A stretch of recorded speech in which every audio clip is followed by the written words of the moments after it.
Salam Indonesia, Anda menyaksikan berita terkini bersama saya, Mades Kudan Karang. Rencana tes PCR terhadap siswa di Denpasar masih menunggu jadwal dari Kemenkes. Pihak Disdikpora Denpasar sudah mengirim data siswa dan sekolah yang akan jalani sampling tes PCR. Semua sekolah dari jenjang TK, PAUD sampai SMP yang telah melakukan PTM akan disampling untuk tes PCR ini.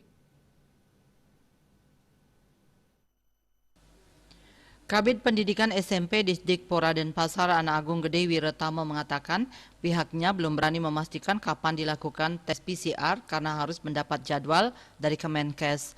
Daftar siswa dan sekolah sudah dikirim, kini masih menunggu jawaban dari pusat. Dikatakan peserta pembelajaran tatap muka PTM di Denpasar akan menjalani tes PCR secara sampling. Sebanyak 1.470 siswa akan mengikuti tes PCR dari jenjang TK, PAUD, SD, dan SMP. Untuk jenjang TK, PAUD akan diikuti oleh 230 siswa dari 23 TK PAUD di Kota Denpasar.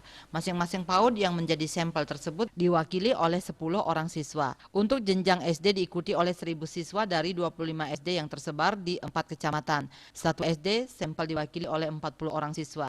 Sementara itu untuk jenjang SMP akan diwakili oleh 240 siswa dari 8 SMP. Setiap SMP sampel diwakili oleh 30 orang siswa. Data yang akan dipakai sampel tersebut sudah dikirim ke pusat. Sekarang tinggal menunggu info dari Kemenkes saja. Sementara untuk pengambilan sampel dilakukan petugas dari lab provinsi. Tak hanya siswa yang dites, guru maupun pegawai sekolah juga akan mengikuti tes serupa. Guru dan pegawai yang akan dijadikan sampel dalam tes ini sebanyak 479 orang. Asmara Putra Bali Pos melaporkan. Untuk mencegah penyebaran COVID-19, ingat pesan Ibu selalu terapkan 3M, wajib memakai masker, mencuci tangan, menjaga jarak, serta hindari kerumunan. Dengan penerapan perilaku 3M, Indonesia segera terbebas virus corona menuju Indonesia maju. Update terus informasi Anda dengan subscribe dan like YouTube channel Bali TV @newsbalitv. Tetaplah bersama Bali TV. Salam Indonesia.